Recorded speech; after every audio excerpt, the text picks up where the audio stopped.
All right, everybody. What's happening? We got Pumi and I are ready to go this morning. Look at us. Good morning. Good morning, Pums. How are you? Good morning. Are you good? It's a good morning. I'm very, very happy to hear that. You got to start your day with the right attitude, right? I mean, no one's going to do it for you. Oh, I know, right? I know, right? Yeah, absolutely. You gotta have the good attitude. Yeah. All gotta come from inside out. There we go. How does change? What is that old joke about the guy and the Buddhist beggar, and the Buddhist beggar sitting outside and says, spare any change, spare any change? And the guy looks at him and goes, "You're a Buddhist, right?" He goes, "Yeah." He says, "Well, change only comes from within." It is like that. Of course, that would not happen in most modern American cities. So I don't know where the joke originated, but it couldn't have been there. All right. Easy. We have Thursday morning. Yeah. Almost like very close to a long weekend. Oh, yeah, that's right. We've got Monday off because it's Heritage Day. Heritage Day. Heritage. Well, I love Heritage Day because actually it's one of the days that doesn't have a whole lot of like political stuff attached to it. And not that I mind that, because I think a holiday is a holiday, right? But it seems like one where, yeah, we can learn a little bit about the symbols and about all that stuff, and like just take a moment to be a little South African, And which even for me is, becoming increasingly difficult. And hopefully it'll be like a good one because it'll be after South Africa Island. Now that's on Saturday night. Is that Saturday night? So not Sunday So if it morning. doesn't go well on Saturday, which it should do, I mean, we're up against Ireland. They're the world's number ones. Listen to me talking like I know about sport. But if it goes well, obviously we'll be in a very good mood for the Sunday, and then we've still got a bonus on the Monday. But if it goes badly, we can always use the Sunday to recover. And then the Monday comes along and we can have that. So I'm so glad you said it's on Saturday night, because I wouldn't have known, and I would have Sunday would have been looking forward to the game. This also happened to me this past Sunday. No, you would have missed it. I was looking forward to the game, and Sunday morning I found a friend of mine who's the only reason I know what happens in rugby. Yeah. That's like Ben for me. She took me to my first rugby game ever. She's the rugby person in my life. So I phoned her up and I said, because I thought it was rugby starts at 4, right? Yeah. She says, no, not World Cup rugby. She said, put it. All different times. Yeah. And different times. I mean, there was a match on last night when I was having supper. Uruguay, Italy. I didn't watch the So I'm glad, because I would have missed it. No, that's so it. I got to watch that game last Sunday and the one after that. So I also watched the game with Australia and Fiji. You have been busy. Fiji clapped Australia. For the first time in 59 years. Great. Wonderful. The Australians had a terrible weekend because we also beat them in the cricket. But you know what? This is nice. We've got a little long weekend. It's a good time of year to have a long weekend. No point in having that in the middle of winter. No one wants it. Right? And then Congo Chris says Wednesday is payday as well. Ka-ching. Except we have no idea about these things. Yeah, if you're like Pumi and I, then we work for ourselves. Payday means you actually pay other people on that day. And it generally tends to put you in a bad mood. Yep. Especially when you look at how much is left after you've paid people and you're like, that's all we've got? It's not great. All right. So we have a busy show for you this morning. We have the burning platform a little bit later on, which is going to be as fiery as ever. We're going to be talking about a lot of very, very cool and interesting things with a guest who we've had on before, who he doesn't hold back. He's very happy to talk about lots of different things. And we've got so many stories in the news that are worth looking at too. So his name, of course, is Rob Hutchinson. You may remember him from Dear South Africa. He founded it.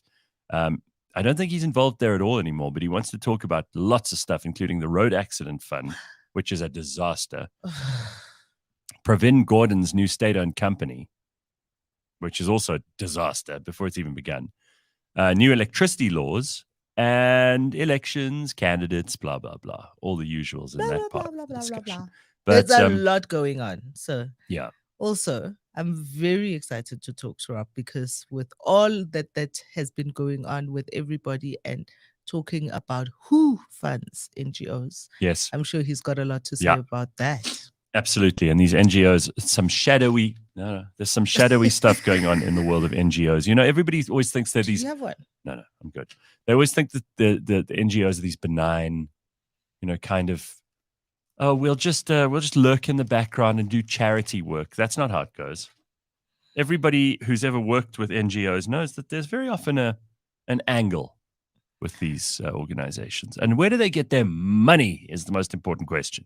Like all people who give change. Oh. Yeah. They are motivated from within for whatever reason that they are motivated by. Correct. But I do think that there's a dangerous conversation that's happening in South Africa at the moment about that. Yeah, and there's some shadowy people in the background trying to manipulate and influence things, and not necessarily a positive way. If it was a positive way, we'd say, great, come on down. People of this country need help from all over, because it's not necessarily totally possible from just within. Am I right? Okay, so there is a bit of a theme going on here. Also, Lynn Joffy will be talking to us a little bit later on. Lynn's a nutcase. I mean, I can say that with love. She's been invited to represent South Africa at the Gothenburg Book Fair, which is in Sweden. It's quite a big deal. She's going with Zeksimda, who we love, Tabiseng Jaros, Jafta, Refilwe Mwahloli, and Sihle Isipo Nonchokweni are all going. So I wonder what she has to say about this. She's written a book called The Gospel According to Wanda B. Lazarus, and we'll find out about what's going on there at the Gothenburg Book Fair and just how all of these talents from our part of the world are going to be represented. Yeah, listen, Zeksimda is one of my favorite writers. Absolutely. One of my favorite writers, but he's also very funny on Twitter. Oh, I haven't been on Twitter for so long that I've forgotten that he was on there. Well, I mean, he's a writer. Of course he'd be good on Twitter. He is very funny on Twitter. And yesterday he was part of a really bizarre interaction because Sowetan Live had a headline which had one wrong word, which could or could not have been what they were aiming for, but then they changed it. So I don't know if you saw that Basetsana and Romeo Khumalo were in this 5 years long fight with the writer Jackie Pamotsi, and they won a defamation. Oh, really? Case. Okay. Oh, really? And the sub headline on the Sowetan Live website said defamation. Deformation. Oh my God. So hang on a second. I don't know about this case. There's so many going on. So what? so many things. So what happened? Kuningi. So what happened with? What did this journalist say about Romeo and Basetsana? I don't think Jackie is a journalist, but about 5 years ago, there was a Twitter outrage. She wrote a tweet about a certain media personality who, overhearing a phone call between one of her girlfriends and this media personality who was begging the girlfriend not to release a video of the husband of the media personality in a compromising situation with another man. We don't know who the other man was. It's all very weird. It's all very weird, and it's 5 years old. So she was casting aspersions. And I don't quite know how it all came down, because I do remember slightly the tweets. But I don't remember anyone being named.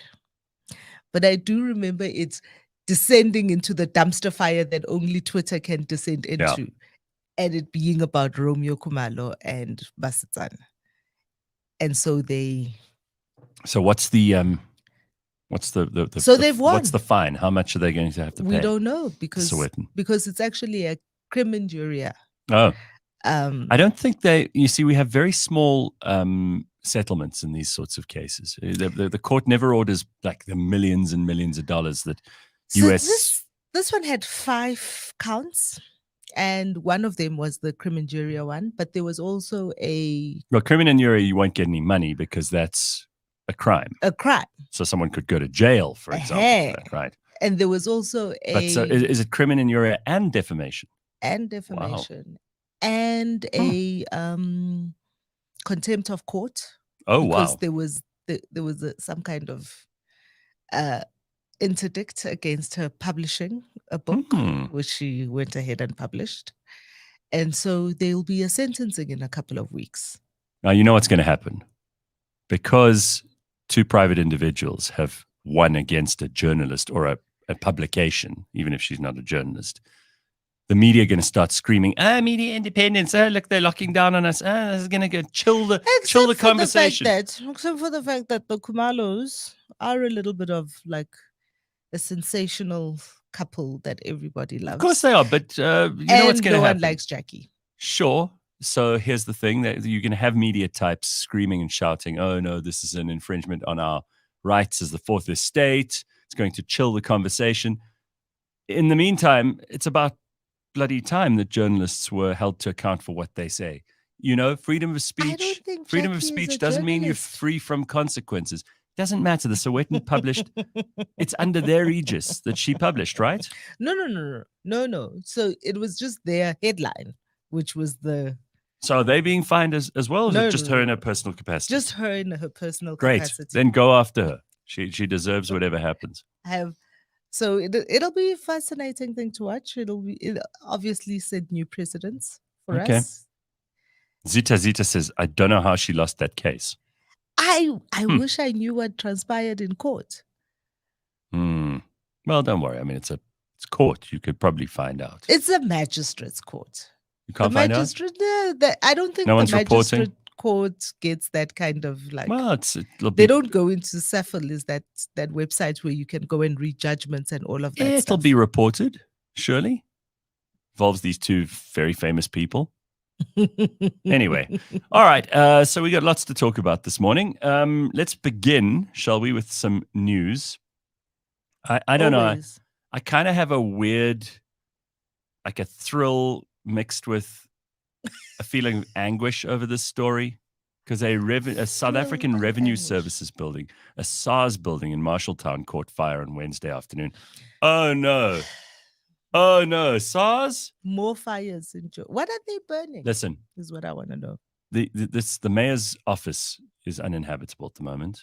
The municipal building in Johannesburg, we were talking about just yesterday, and Bakh'abantu even said, sorry, it was on Tuesday. He even said he works opposite there and it's just closed. Really? Yeah. So the one on Risick Street? Yeah. So here's another one. South African Revenue Service building in Marshalltown caught fire on Wednesday afternoon. The Joburg Emergency Management Services and firefighters were on Wednesday afternoon responding to a building on fire at Frederick and Risick Streets in the CBD. No further information available. This is just unbelievable. So the city of Johannesburg had to move out of its offices in Braamfontein because of faulty transformers over the weekend. Also, a fire at evidently hijacked building known as Delvers Close in the CBD. No fatalities. But what is going on in the CBD? Johannesburg has become a complete dump. I don't know if it's what is. You know what also happens, right? Is something big like the fire that happened a couple of weeks ago happens, and then all of a sudden, all the news agencies have like their eyes trained on fires. Because remember when there was the gas explosion in Benoni, and then for 3 weeks straight, like a person's gas canister would blow up in their house, and we'd read about it in the paper. So it's that. I think we're in a. What do they call it? That reticular activation system. So basically, if I tell you about red cars, that's all you're going to see. You'll go, oh wow, look at how many red cars there are, because I've made you aware of it. So now the journalists and the news outlets, right? Yeah, the Bajajas. All I see is Bajajas now, because we talk about it on this bloody show every time. Now I'm getting people sending me Bajajas on flipped over. Bajajas flipped over in all kinds of places and positions. Anyway, I mean, it is just, I am concerned because the Johannesburg CBD seems like it really is falling apart. Sugar Shabalala talks about the Charlotte Maxeke fire at the hospital, remember? Yeah. I mean, I remember that. It almost burnt down the whole hospital. We're in. So, I mean, you gotta watch this, because we shouldn't have this many fires. I know that accidents happen. But do you think that there's something more nefarious going on? I think so. Who? What? So who would it benefit? Remember there was an arsonist here in Joburg, in Melrose. There was an arsonist? There was an arsonist. Who was this? And what? I didn't know about it. There's an arsonist? There was an arsonist here in Melrose. Of course, it was only in the Santon Chronicle that they spoke a lot about it. Well, no wonder you're the only one who knows about it. I read the There was Santon an Chronicle. arsonist and he was caught. There were a couple of fire sit. Really? Yeah. And what was his motivation? Who We never knows? found out? Jeez, we just really don't. We don't follow through with anything in this country. We don't ever ask the Just important ye- questions. This is what happens with the 24-hour news cycle. Yeah, you don't ever get into a story, right? You hear it 3 times in a row, 24 hours, and then Well, move you on see, to the next thing. This really worries me. Slippery Pickles is in Durban. There's always some place or another on fire. They reported each of them. You'd never get to the actual news. Really? It's very sad. Sun Marie says Fires Summit in Durban. Summit Restaurant in Pretoria was also on fire yesterday. Hey, I saw that on Twitter. And I wondered, is it Summit? Isn't Summit like a strip club? No, that's the one in Hillbrow. Oh. Summit in Pretoria is like this very smart. There's a lot of BE money there. Bottle service. And just Bottle happens- service. just happens to Lot have of the same blessers. name. Yeah, a lot of blessers. I know the guy who runs the Summit in Pretoria. It's a restaurant and a club.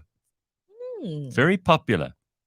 With lots of BE money. Big time. These are the kinds of places that Big time. Jackie Pamotsi writes about. Exactly. And you will see like these guys who you can tell have like a lot of money and they want to show people they have a lot of money. They dress to the nines, they spend. They want to be seen to be spending.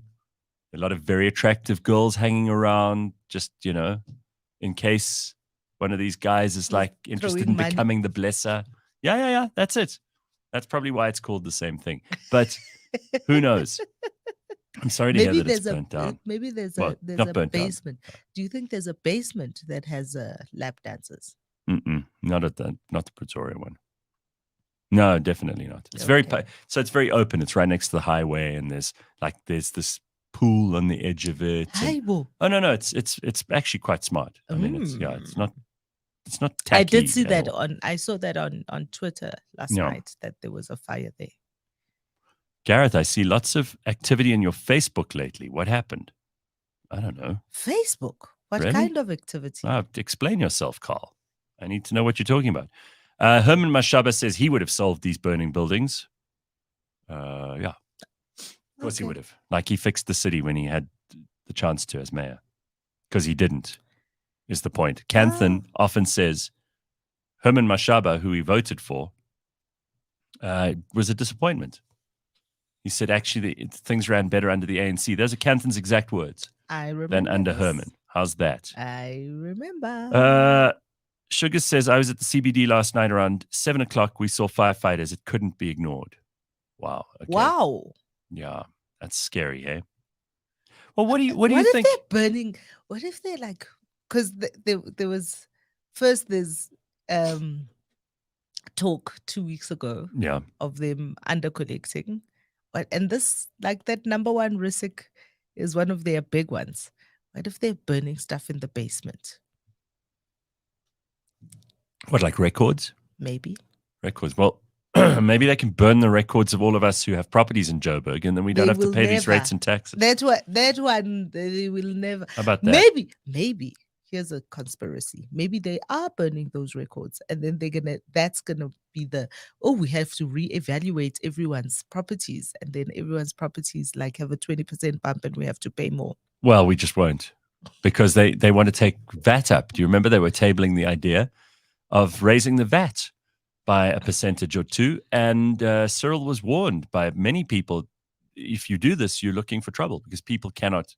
Do you remember Fuel price is about to go up. We had this conversation with Canthan and Canthan's calculation, and I was just like, I don't know if I don't think the economy can handle it. If the they try to economy squeeze any can't more out handle of it. people,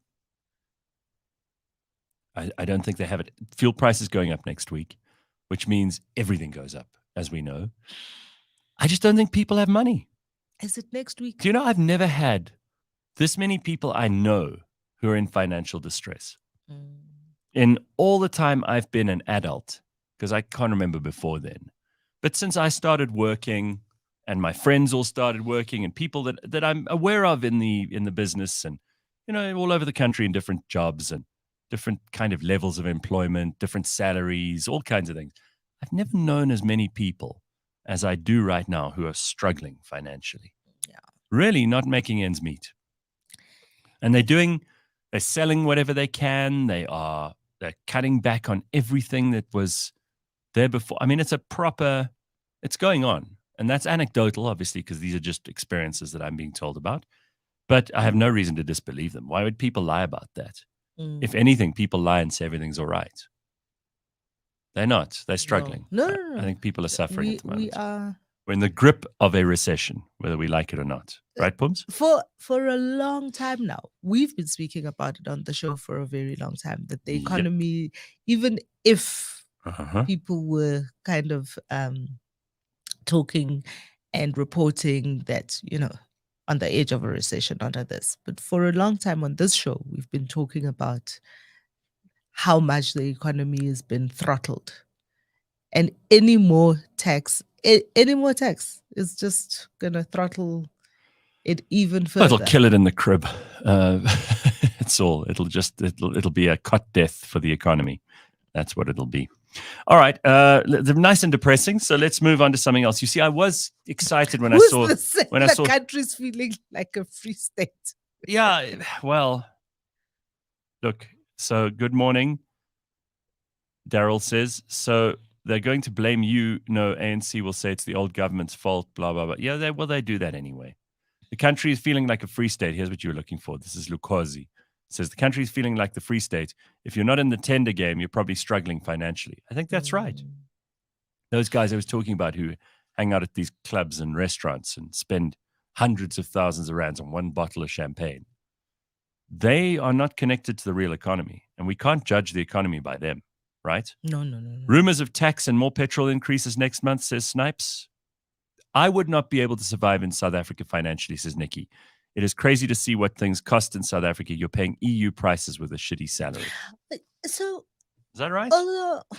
Remember in June when the rand did after the Lady R scandal, and then the rand dollar. Oh yeah, the Russian ship went haywire, which was literally 7 days before I was heading out into the States. Yeah, it was the worst exchange rate. I was watching. Poor you. Most expensive trip you could have taken. Hey, it was bad. But when we were there and just seeing how you can't actually buy anything for $1, not even a can of Coke in the States, which is horrifying if you're also doing the conversion to 20 Rand in South African terms. But as you know, one of my favorite things, and something I have consistently done since the lockdowns, is I get all my fruit and veg from the vendors in the city center. And as much as I can, I'll try and buy stuff from small businesses, like my favorite cheese shop in London. Yeah. But with 20 Rand in the city center, you can buy a pack of potatoes, spinach, and onion, and make a meal. Sounds like a horrible meal. What did you say? What are you talking about? Spinach and onion. Spinach and potatoes. My God, it's one of my favorite things. Potatoes, yeah. Spinach and potatoes. I don't mind spinach. It's the onion. You don't like spinach? It's the onion that puts me off. Ew. Shame. It is one of my favorites. All right. Well, like a little spinach and butter and well, the yum, ANC yum. The ANC has defeated a bill that the DA proposed as a cure for cadre deployment. ANC adopted a report that scuppered a bill that intended to end cadre deployment with the support of the PAC in the National Assembly on Tuesday. Leon Schreibner from the DA introduced the bill in 2021 and on Tuesday said it would be the cure for cadre deployment. Sure. Hey, fever. Anyway. One more. Here's what they said. The bill supported by the EFF, IFP, Freedom Front Plus, ACDP, AIC and Al-Jama. But the majority ANC had put an end to it with their votes. What do you think? Cadre deployment's going to stay. Hooray! I thought they were heading to the Concord about that as well, the DA. Well, you can't head to the Concord on. You can't. With you can't appeal but you can't appeal a bill that's been defeated. No. Then So the bill's been defeated. This is about something else, though. But it is also about cadre deployment. Guys, tell me more. Tell me more. Anyway, so this is what's happening. So it is your silly. I just can't believe that cadre deployment is. I love the fact that, by the way, all these parties got together. I don't know why the PAC supported it. Because they probably, how many seats do they even have? I think they have 2 seats. 2 seats. So it wouldn't have made much difference if they hadn't. But you see, this is why. Every seat counts. Every seat counts when you're in this. When you're in this situation, every seat counts. When you are the opposition trying to. The PAC has 1 seat. They have 1 seat. That's all. COPE has 2. COPE has 2. COPE has 2. The African Independent Congress, the AIC, has 2. And the National Freedom Party has 2. Those are the small parties in the National Assembly. Yeah. But cadre deployment is clearly one of the worst things that's happened in South Africa. That's Don is backing up my story about the Concord. ANC's gone to the Concord to stop the release of the list of all the deployed cadres. Oh, wow. So we'll get to see a list. Well, or not. Why shouldn't we? Why shouldn't we know who are the deployed cadres? We know the main ones. No, but we want to know all of them. We know the We're going to root them out. Pull them out, root and branch. Network of patronage. Remember all that stuff? Yeah, but Luzuko, onion and spinach slaps. There you go. I see. Do you know that there were riots in India when the price of onions went up? Really? Riots? Riots in India. I'm going to find the story for you. Well, listen, Congo Chris agrees with you. He says, Pumi's plan is clever. There is a list of foods that are exempt from VAT. If we all start eating those, it's more of a form of tax revolt. What are the foods that are exempt from VAT? Yeah, please give us that list. Forget about the cadre list for the moment. Let's have that list. All right. Okay, let's go. I just think we should know who's on the list of deployed cadres. We should know who. So when we deal with these people, we could say, oh, so you're a cadre who's been deployed. Do you know who was? I've told you this before. And where they are and which companies. Because a lot of these corporates are sheltering these people too because they've got a relationship with government. Remember we spoke about this. Collusion. And I have told you this before. Do you know who was in charge of cadre deployment right through Jacob Zuma's tenure? Tell us. Dun, dun. I need a drum roll. Okay, well, I'm not. You don't have a drum roll. Go on. Cyril Ramaphosa. Oh, wow. Okay. Okay. Well, I'm not surprised. Now, this came out.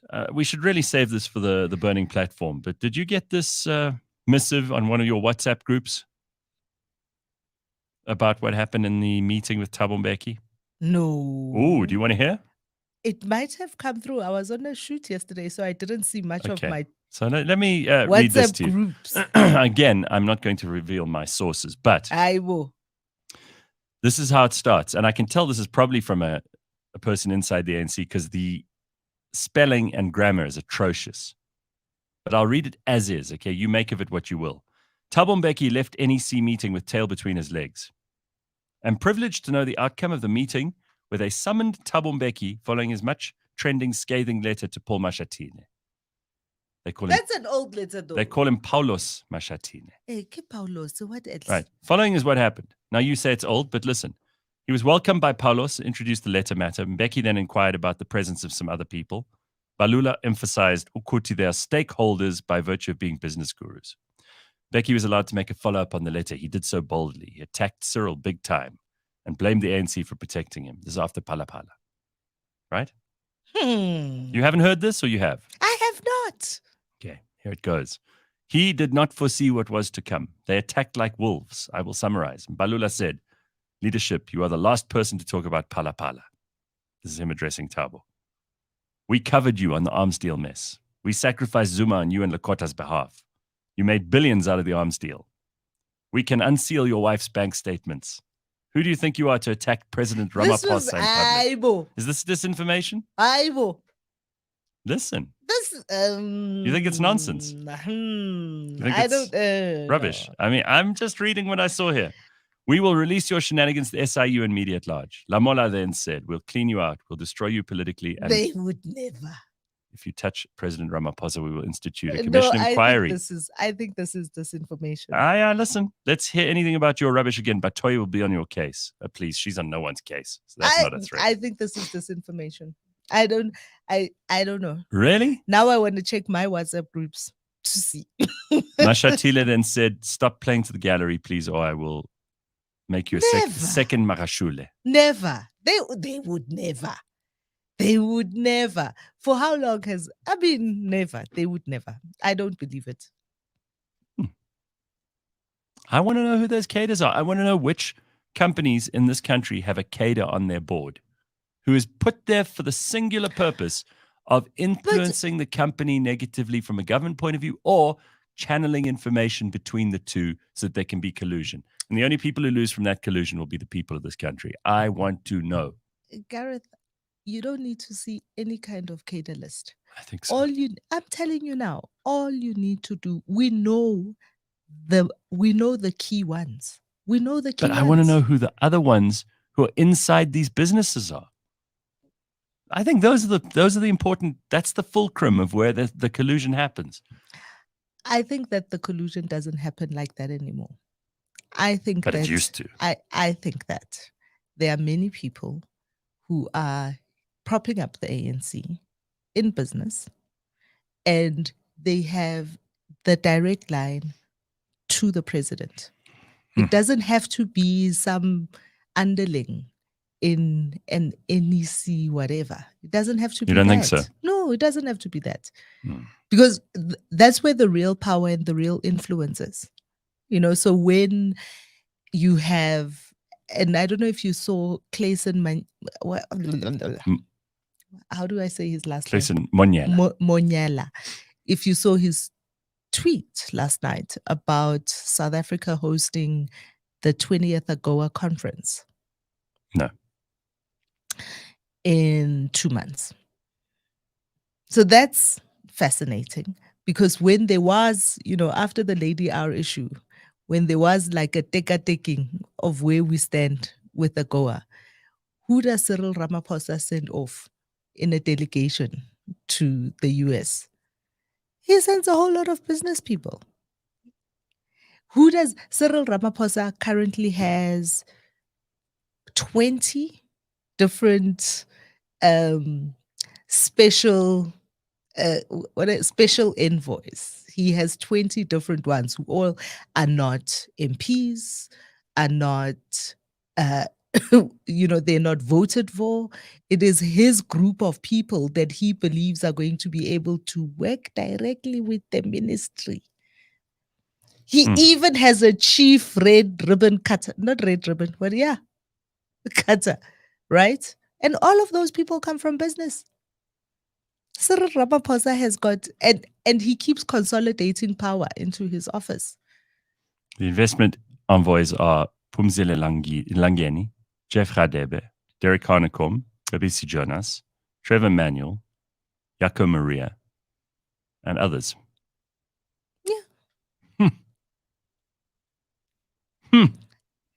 Okay, we've got to know that list too. All you're doing is opening up new areas that I want lists from. Oh my God. I feel like the only thing we could do, I feel like sometimes the only thing that we could do to really rid the rot of this is vote in new people. Yeah, but I mean red tape cutter. Need to build. We need to build a new prison just for all the bad people that we need to put in there that are not currently in prison. Right? Accountability. Let's have it. Congo Chris says bring out the guillotines.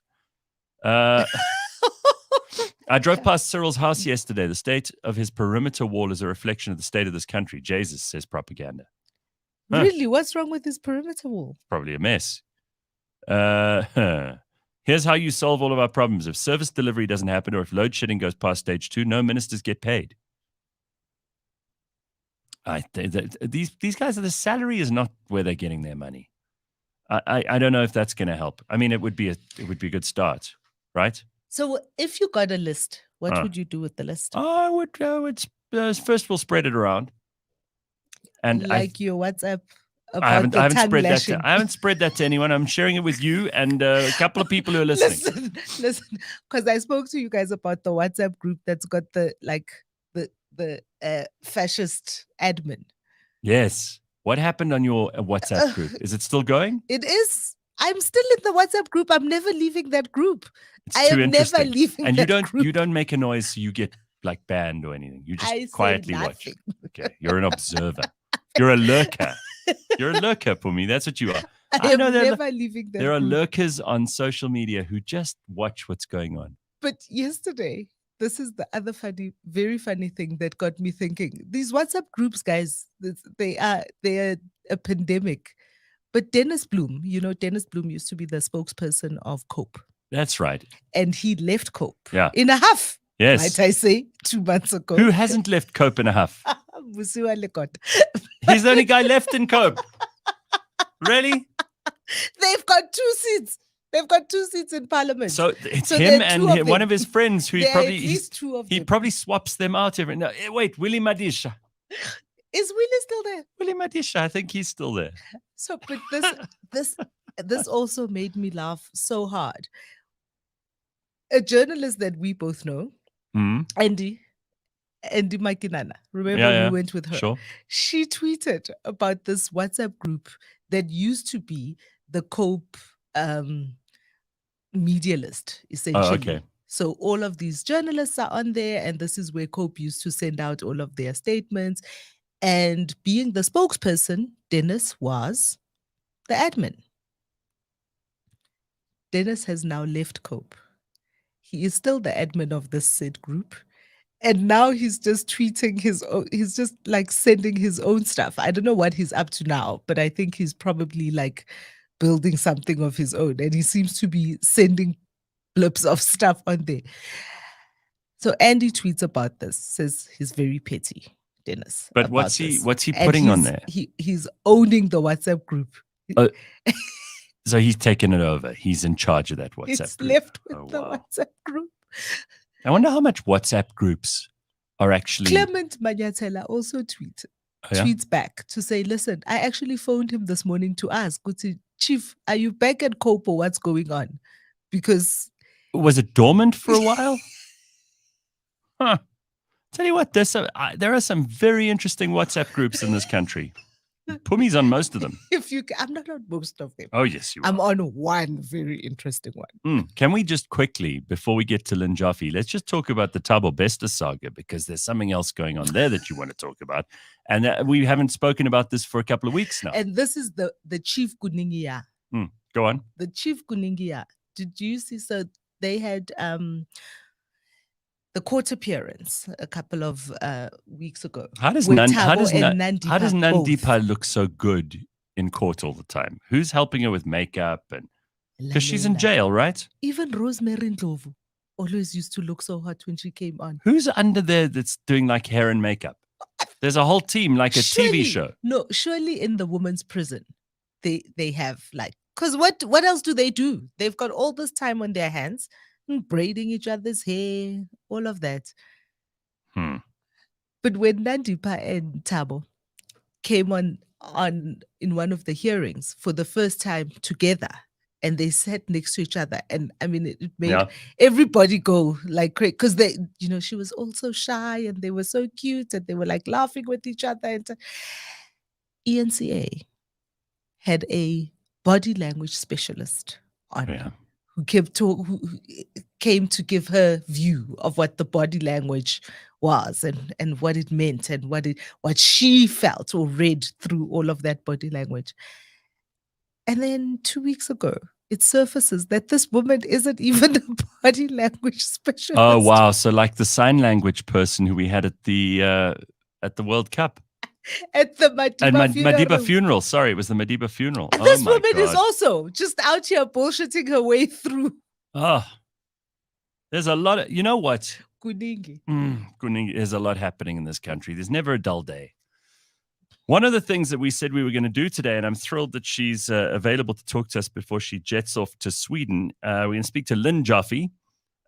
She's going to represent South Africa in Sweden at the Gothenburg Book Fair. She's one of 5 authors attending. The others are Zeksimda, Dabiseng Jaros Jafta, Refilwe Moahloli, and Sihle Isipo Nonchokweni, and they're all off to Sweden. For this is quite a prestigious thing. If you're a writer, this is actually the thing that you want to be at. So, hey, Lynn, how are you? Hey, Gareth, I'm excited beside myself, beyond myself. So your book is called The Gospel According to Wannabe Lazarus, and the guest of honor is the Jewish Institute of Sweden. So obviously Jewish culture is going to be at the, obviously, you know, it's just, we've just had the Jewish New Year. We've got Yom Kippur coming up. Are you going to have to miss all of that because you're going to Sweden? I think I'm fasting on the plane. Oh, okay. Well, how convenient. I mean, exactly. With airplane food, it's actually perfect. What a lovely situation for you. That's actually so like you killed 2 birds with one stone there. Now you're going to present a seminar on the main program, and you have been doing a survey of South African Jewish authors in preparation for this to find out if there is a homogenous Jewish culture in South Africa. This is such an interesting topic, and it's only one of the things that you guys will be doing there. I mean, you'll be traveling with some, Zeksimda. Pumi and I were talking about Zakes just now. Just such an incredible author, and Pumi says he's very funny on Twitter too. So, what's your plan here? And what can you tell us? What can you share with us before you go and share it with Sweden? Okay, so thank you very much for the opportunity, and hi, Pums. Can't believe I can see you here today. Hello, Lynn. Love Lynn's glasses. Look at Lynn's glasses; they're great. Well, it's because I spent my entire childhood with Coke bottle tops. So it's, thank the Germans. Really thank the Germans. My entire medical aid on my face. Brilliant. Gareth, so there are 3 streams or themes for Gothenburg this year. Last year it was South Africa. So we were very much in the guest of honor, as you call it. This year, the guest of honor is Jewish culture. So, an accident of birth, I think, perhaps because the book is about a Jewish character who wanders through the ages. It's extremely transgressive. I have to tell you about the Stephen Fry shot, as you well know. So I think that it became prominent in itself. And then because they would have to have had a Jewish author, look who's now. You. Well, good. Well, I didn't know Zakes was a nice Jewish boy. I'm kidding, Zakes. So I've actually helped with a program now for the South African stand, which is going to be children's authors, Zakes and myself, under the baobab, which is real fun. Apparently the stand is going to be a baobab tree. And because storytelling is what unifies our diversity, we can all kind of work in the same hood. I'm not sure if that's similar in other countries, but you know how diverse we are. So I'm taking Wonder. And I'm also taking my Stingray Charles book, The Tale of Stingray Charles, which we wrote about 10 years ago. And I'm going onto the children's platform as well. So I'm going to be all over the place. I must just say that because Zakes and the 3 wise women, as I call them, we've been connecting for about the last 3-4 weeks.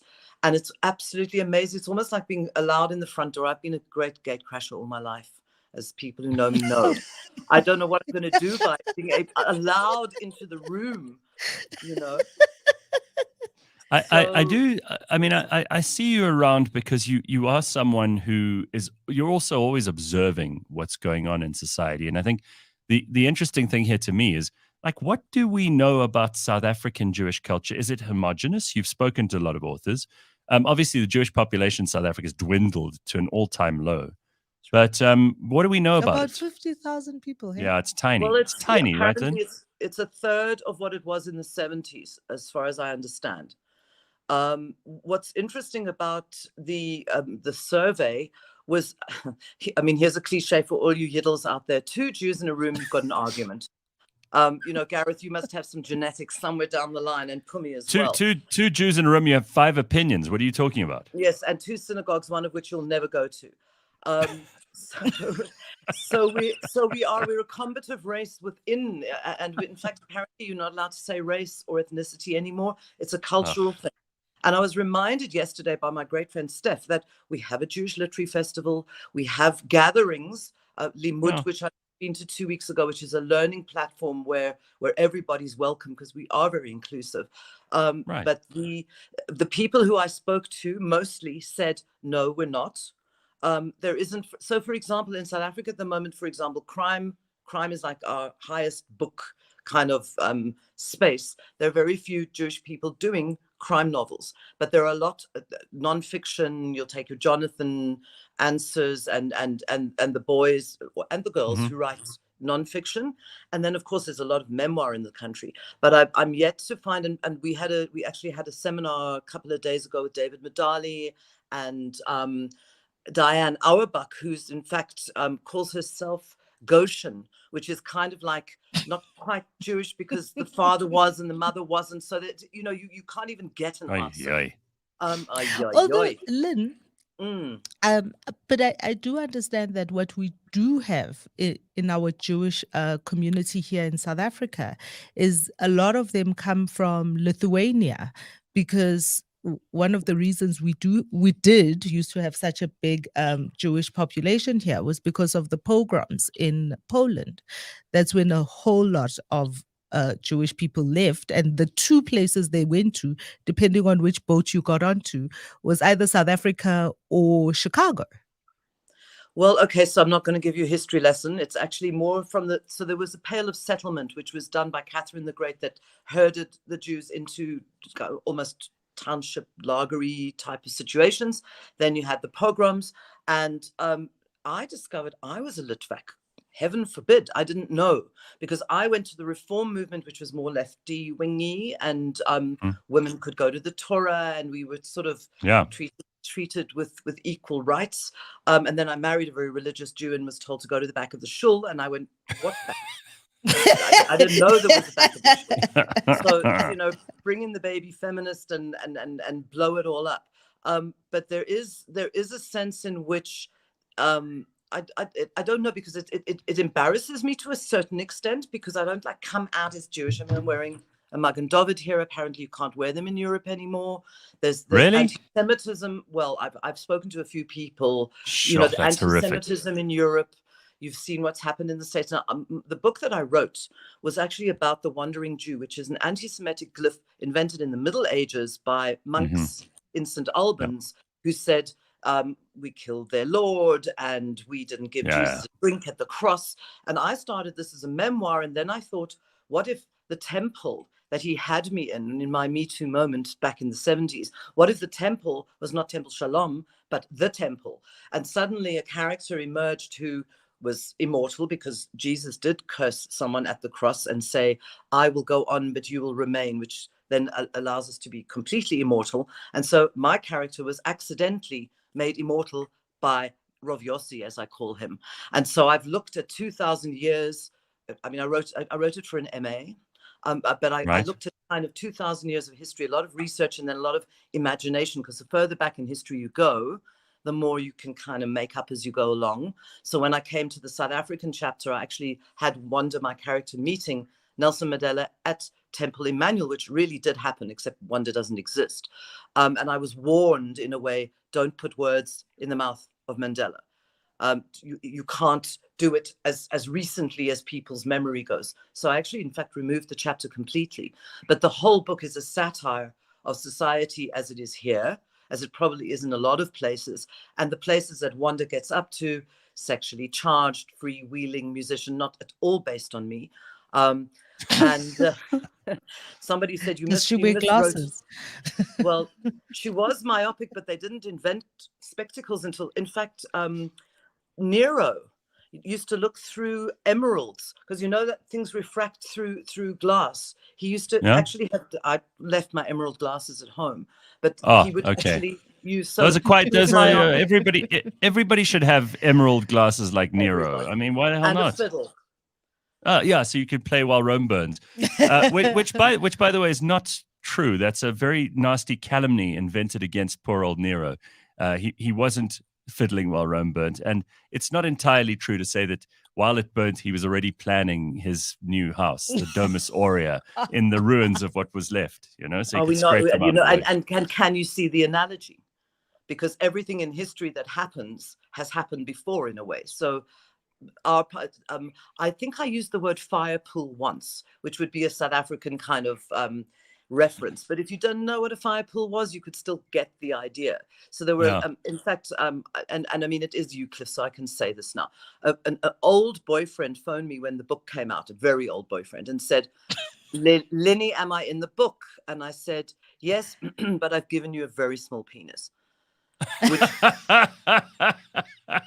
Which is apparently the go-to if you ever do write a memoir about people and they can't sue you then because, you know, no one's going to confess to that. So there, I mean, even Rasputin, who she actually meets in the 1916s, I've experimented with, you know, there's a lot of books about the male gaze and a lot of the stuff that came from the Spanish Golden Age, which is where I got the idea of a picaresque novel, which is a low-life character who never really grows, who moves from place to place. So she had to develop. Like Cyril Ramaphosa.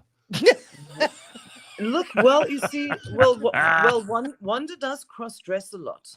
I've never sort of imagined Cyril in fishnets, but you know, it could work. You never know, huh? No, none of us should ever imagine Cyril in fishnets.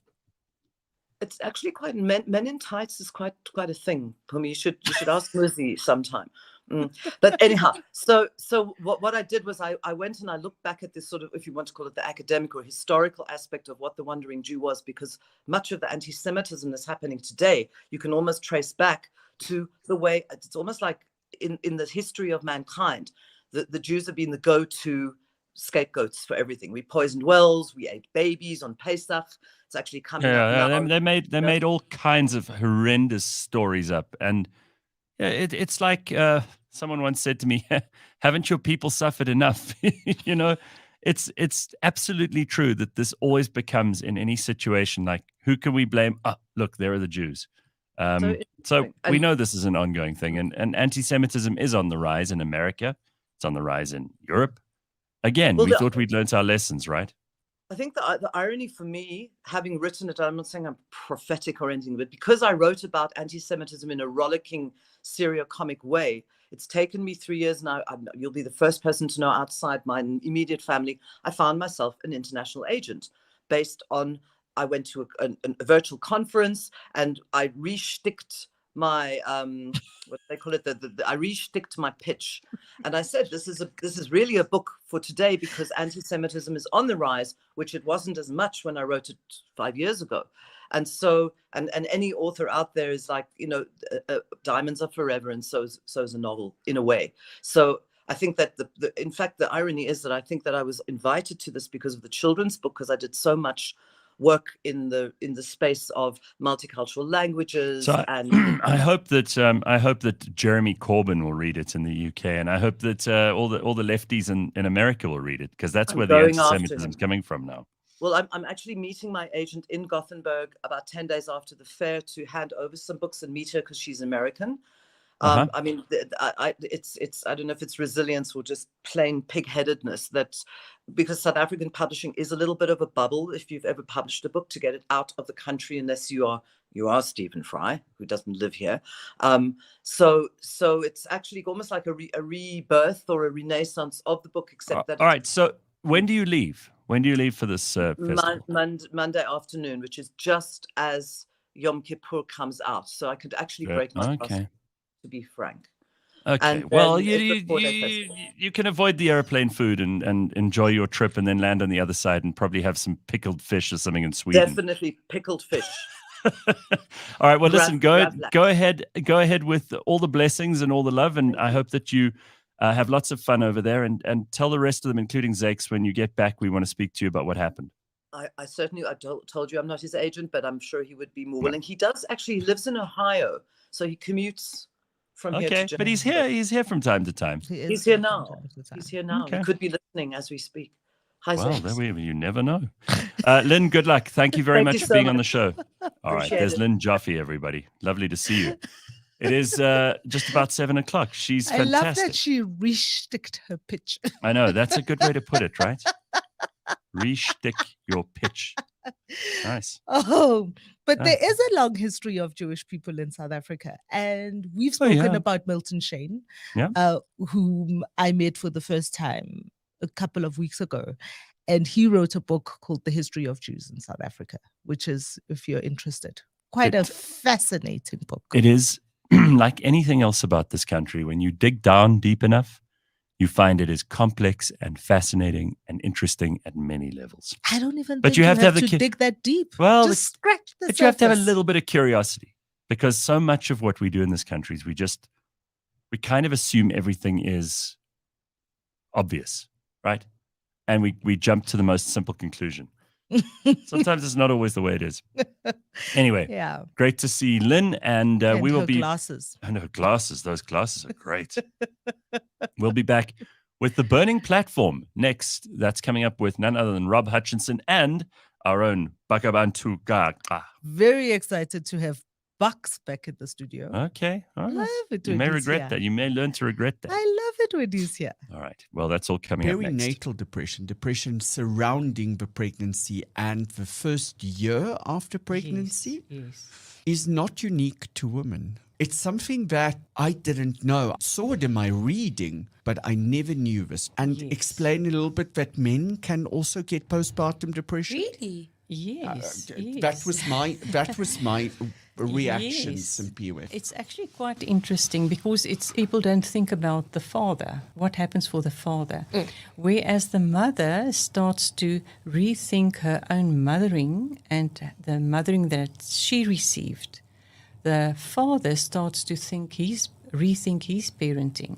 And often if there's been a difficult relationship with his own dad, and sometimes even estrangement, they want to reconcile. That was the Tea Health Show, empowering you with knowledge. Download all previous episodes on your favorite podcast platform. The Tea Health Show is brought to you by Tea Clinic.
This week on the Auto Trader podcast. Off the top of your head, what are the biggest things that you think a car would have been like really feeling as a result of winter that as a driver you need to look out for? The first thing that's going to go during the winter period is going to be your 12-volt battery. Winter has a massive impact on batteries in general. But if your battery is going to go, it's going to be during winter. So if your battery hasn't gone during winter and you haven't replaced it yet, chances are it might be on its way out after winter. So go and do a load test on your battery. Catch us every Monday at 9 a.m. on YouTube and on autotrader.co.za. All right. We have a busy morning ahead of us, and we have the Burning Platform this morning, which, of course, is here every Thursday. It's our chance to get into some of the big stories that affect all of our lives, and we have to join us this morning, I'm very pleased to say, none other than Rob Hutchinson. You know what, Rob? It's been a long time since we've had you on the show. It's nice to see you again. How are you? What's happening? A whole lot is happening, Gareth. I don't even know where to start, but it has been too long, and I think we'll definitely catch up during the show. Well, let me just remind everybody who's wondering, you're a creative strategist, founding director of Outa, also founder of the proudly e-tag free, which, I mean, I still don't know how anyone ever got an e-tag, because I never did. I was never convinced by that nonsense. But well done to you for that, because I think that was the first real expression of like public disagreement with just being told what to do. And we need to see a lot more of that. It was, yeah. I love it. Also, Deputy General Secretary of COPE for a while, founder of the public participation platform, Dear South Africa, which we have to talk about, Pumi, because our producer, Dori, almost got caught out because there is a fake Dear South Africa scammer call center that is operating. But Dear South Africa is still running and you're still there. Yes, yeah. The platform's still running, dearsouthafrica.co.za. It still does exactly what it has done since 2018, provide a facility for the public to have their say on various matters that the government does put out. And we know they put out quite a few changes and amendments and so on. And it just expresses the voice of the public directly through to government. It has been running. I'm still running it. I founded it. It's still hugely popular. There was a split in the organization. Everywhere you go, there's a split. COPE, Dear South Africa, Outa. Maybe you're the ingredient here that causes the split. You are the right? common denominator. Yeah. It could be. Maybe I'm just too good. And I just Okay. They take one look at Rob and they're like, no, we got to get out of here. Yeah, well, we've got to get him out. So what happened in the split at Dear South Africa? Yeah, so it was a hostile takeover. There's no doubt about that. And one of the directors, one of the suppliers, which was a call center, pushed a lady by the name of Chloe onto the board, and she used to help out quite a bit. But eventually, she became a board member, and then as soon as she became a proper board member, they conspired to push me out. And as soon as they pushed me out, she appointed her husband and his business partner who owned the call center. Oh, wow. Yeah. And then they started their own website, which is a separate thing. They started that in February of this year. And what are they doing? Just taking people's money? Yeah, that's pretty much it. So Jesus. Very important. How then do people know which is the true Dear South Africa and which is not? Very simple. The one that actually sends comments to Parliament. And that's dearsouthafrica.co.za.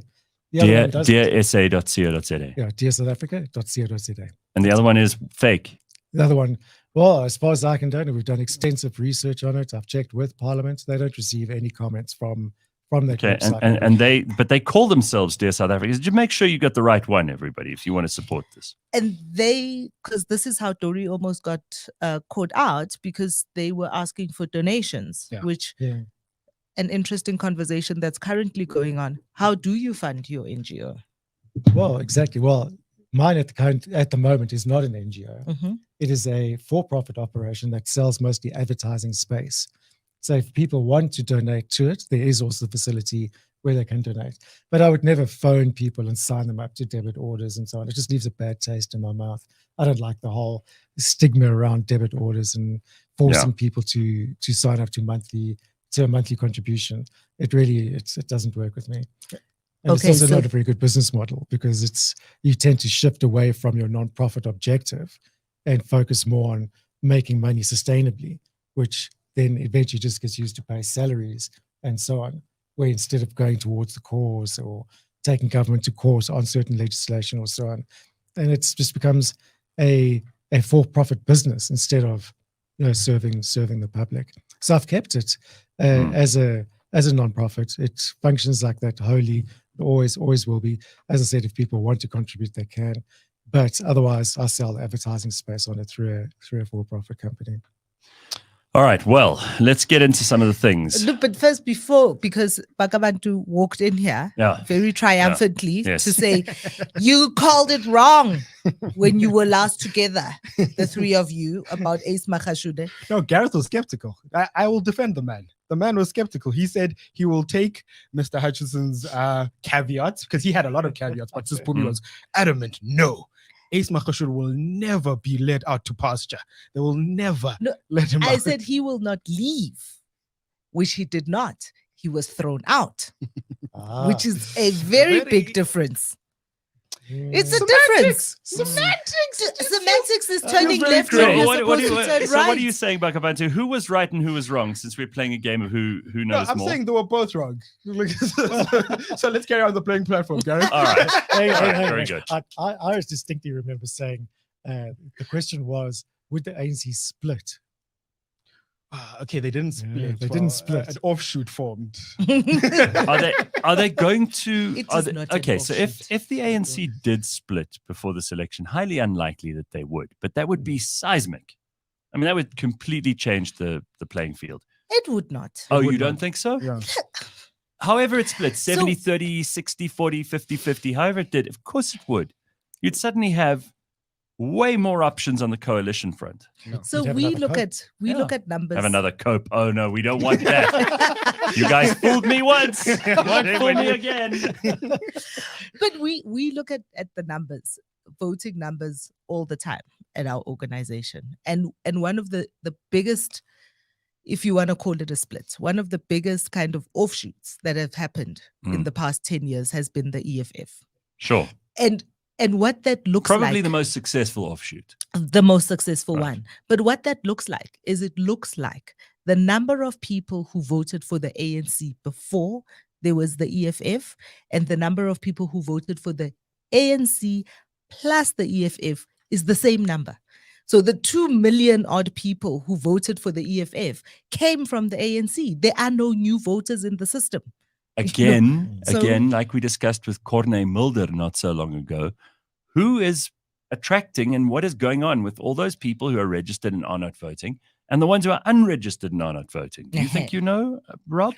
I don't think anybody knows at this stage. I think most And people. where are they? Do these people even exist? Are they made up? Because they can't be this completely unrecognizable to the political situation in this country. There can't be no one going for them. Yeah. And how come we're making so few conversions? I mean, Christ, missionaries did better in the 1800s. That's very true. Oh my goodness. Go on. That's very true. Yeah. Really? I think that's No converts. no converts whatsoever. I think people have just given up on voting. Maybe they don't trust politicians anymore, and who can blame them? Really, I also would question voting in the next elections. Who do I vote for? I don't Who think would you people vote have for? given up voting.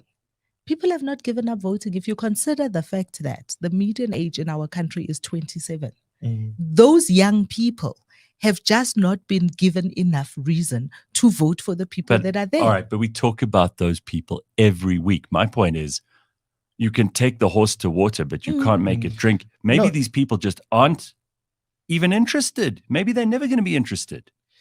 It's a philosophical question, honestly. Mhm. Politics is based on love and hate. So you either vote for something you love or you vote against something you hate. But now people think that the opposite of love is hate, but it's not. The opposite of love is apathy. People don't care. So how do you make people care? That's the question you're asking. And what do you think these people care about, if they care about anything, so that we can start to get them to care about participating in democracy before that project gets shelved and autocracy comes in the back door? Well, 30 years has shown us that we have nothing to care about. We don't have nationalism. We don't have patriotism. We don't have all these things. So that is caring, putting caring back into the system. That's what the youth needs to start focusing on, not start focusing on driving Vorpas. But anyway. I think you're onto something there because you said the youth, and as you said, the median age is 27. What's the median age of our politicians? Hundreds. Exactly. It's hundreds. It's close on hundreds, definitely. But that is the difference there. It's the 27-year-olds and below who have no confidence in the old people who are have no clue of what the young people want. So they just don't vote. Well, they don't have any skin in the game either, because they don't participate in the economy necessarily. They don't have something to go and fight for, like their parents or grandparents' generation did, because there was no option for them. I think that it's a combination of these factors, but it is getting frustrating that we keep talking about them and we're not making any progress. No one is. None of these political parties seem to have a strategy for getting to these people, right? Yeah, none of them except the EFF. And that's perhaps why the EFF was so out of the box successful, is because they appealed to the younger crowd. Julius Malema was in his early 30s. But as Pumi said, all those voters came from the ANC. All of them. He appealed to the ones that were within the ANC. We talk about the EFF quite often, and the fact that they are unable to translate their message into something that the majority of young people care about enough for them to show up to the polls for the EFF. I mean, they hit their ceiling probably 5-6 years ago, and it hasn't grown up a whole lot since then. There aren't new people joining all the time. They spent all their money now on this thing at FNB a couple of weeks ago. They don't have any money left to register voters. Is that a bad strategy, or was it a good strategy? Because it certainly made waves during that week, but what's that going to help you a year before the elections? Yeah, it's not going to help you at all. And their crowd is getting older as well. Yeah. You can't be a revolutionary at 70 years old. It's kind of a sad and depressing picture. All right. So, I mean, Julius was famously in the youth league well into his 30s. Where does youth stop? Who knows? All right. So, Bakh'abantu, I know you've got lots to say about this, but let's just talk about one thing in South Africa that comes up and affects all of us. It comes out of our petrol money. And by petrol money, I mean every time you pay for fuel at the pump, there is a huge percentage of that goes directly to the road accident fund. Now, this is a bizarre concept. I don't know where it came from. Maybe Rob can enlighten us on this. But essentially, uninsured people and vehicles on the road are covered by this state-run insurance scam. All right. And it is a scam because it's run extremely badly. It's always running out of money. It's making... And I know lawyers who are doing settlements for the RAF, for people who've been genuinely injured, young kids who've been hit by cars, people whose whole life has been disrupted by an accident, who have no earning potential. The quanta are small. We're not talking about large settlements, in the millions and millions for people. Somehow the system is rotten to the core. It doesn't work. Why people aren't insured is probably because they don't have money. But the idea that we can have 60% of our vehicles or something on the road that are uninsured, it's ridiculous. So where does all of this get solved, Rob? What do you feel about the road accident fund, and how can you enlighten us on how it may be better managed? Well, as well as the government can, and that's to propose a total reform of the road accident fund. However, that is exactly what is on the cards. They are proposing a complete reform of it. I think about R2.16 on every litre of petrol goes towards the road accident fund, which equates to about 42 billion a year, which is an incredible amount of money. Yet the road accident fund is in debt to about 300 billion, and that's on cases that it owes lawyers. And of course, the head of the road accident fund himself says that it's due to unscrupulous lawyers abusing the system and effectively raping the system, stealing money out. I wouldn't put it past lawyers, but yeah. But I also listen.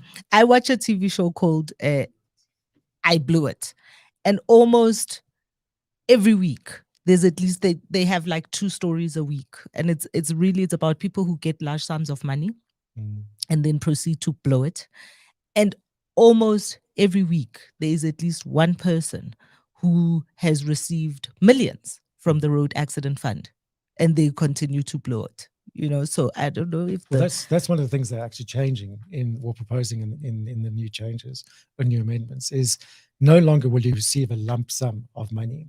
They're moving towards a more social benefit system instead of a insurance payout system. So you'll get the healthcare you need at a government facility for as long as you're alive and as long as you need it. There's no more social benefits. There's no more like feel-good benefits or pain and damages. You can't claim for pain and damages and suffering anymore. Your family, if you are killed in a motor car accident, your family can no longer claim as compensation from the fund. So there's a whole lot of issues around. But I'm sure, Rob, that the lawyers do abuse the system as well. There are many lawyers who abuse the system. Definitely, there's no doubt about it.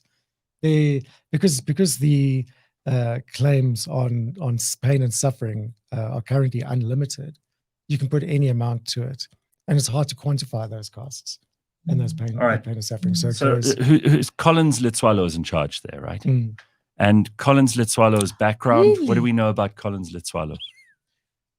I'm curious because these are the people in charge of these places, and we don't seem to know how someone who is in charge of 40 billion rand every year, we don't know much about him. We talk about, the CEO of a small, medium enterprise who we know the name of these people. We know the people who founded companies in this country, but we don't know this guy. 40 million rand a year he's responsible for. 40 billion. What do we know about him? 40 billion. I don't know anything about him, as you say. That's mysterious. I know his name, and I know he's a CEO. That's about it. But do you know anything about him, Pumi? Well, not a good you know thing, that though?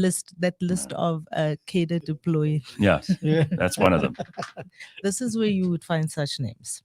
Do you know anything about him, because- Bakh'abantu? I have no idea who this guy is, Yeah, but he's right. probably on that list that Okay, you guys so were talking about. We should be worried about that for starters. Mm. How would you like to see it reformed? It's probably not going to happen the way you want it to be reformed, but what would you suggest are the right things to do here? I think better management, first of all. So let's find out who Collins Letswalo is and see if he's actually doing his job. But I've just asked you guys. we You don't can't know. even tell me who Collins Letswalo is. Exactly. I had to provide you with the name, for heaven's sake. And that's the problem. First of all, we don't know. There needs to be better oversight, and maybe it's not government oversight, but private body oversight into the distribution of funds through the Road Accident Fund, how claims are processed, if they are validated, or if lawyers working together with the Road Accident Fund members themselves or people within the Road Accident Fund have a syndicate going, which is more than likely the case. There can be so many fake claims. We've seen lawyers, ambulance chasers that'll if a taxi has an accident, there's 16 people inside there, hopefully, that that will need to claim from the Road Accident Fund. Who's handling those? Are they genuine cases? Are they blown out of proportion? Because that's all abuse of the funds within the system. I don't think there's any oversight currently happening, which has led to 300 billion rand in debt. Well, we do know that And- Collins was appointed by Cabinet. Cabinet decides who's the CEO of the Road Accident Fund. It also appears, and I'm going to put a picture of him up here because he's so mysterious and we need to know these things, that he's like 20 years old. I mean, forgive me, but either he has the best skin care regimen in the whole world, or else he's like No, fresh out of school. For me, look at this picture. Just let me show you, and you can decide for yourself. All right, this is Collins Letswalo. Are you ready, everybody? Here it is. Pumi, just share this picture with Rob. There we go. Look at that. Oh, That's the it. one that I pulled up looks slightly different. He looks in great shape. So I don't know, whatever he's doing, I want to know. But I know. So these changes that you speak of, because they have to go through a particular system, because the Road Accident Fund is also an acted in Parliament. That's how it is. Yes. So what can ordinary people like me and Bakh'abantu do to have our voices heard? Where do we find out about this legislation, and where is it in the process of snaking through Parliament? Well, normally you'd have to go and read through the Government Gazette and then go to the Department of Transport and find all of these documents. But I have created a campaign on dearsouthafrica.co.za. All the documents are there. The previous act, the current act, the suggested amendments. There's also a summary which has been provided by a consortium of lawyers who are challenging the implementation of the new proposals in the Road Accident Fund. There's quite an extensive summary, and there's also a pricey version which I've distributed amongst everybody, all subscribers. There are some extremely concerning points within it, which do affect us all. If for instance, there's a hit and run, you're injured in a hit and run, and the driver drives off, you can't claim from the Road Accident Fund at all, which to me is extremely worrying. There's a lot of hit and runs that you have. How do other countries do it? They don't do it. They don't. So why do we have this? This is true. Where does it come from? I mean, it sounds like a shit idea from the start. It sounds like a state-owned responsibility co-op where, it's not up to people to insure their own cars or to not walk across a highway, because we're almost abdicating personal responsibility at the instance that we create a thing like this. No, it's called, so I did insurance and risk management. So it's called did a course actually. I didn't even finish it, but it's called. You're more mysterious than Collins Litswalo. I mean, I don't get that. So it's called a third party insurance. Yes. So it's to cover the people that don't have insurance, like you pointed out, right? Mm-hmm. So in South Africa we have this unwritten policy where the rich pay for the poor. So if you can afford petrol, you're gonna pay for the people who can't, right? So you're paying for the pedestrians. The car people pay for the pedestrians, and you get nothing in return. And you get nothing in return. Right. It's an unwritten.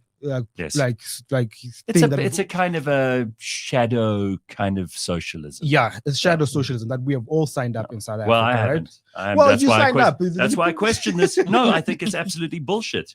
That's why I think it's a bad policy. Yeah, it's a bad policy. That's why other countries don't do it. So the road accident fund takes from the rich and gives to the poor. That's what it's supposed to be.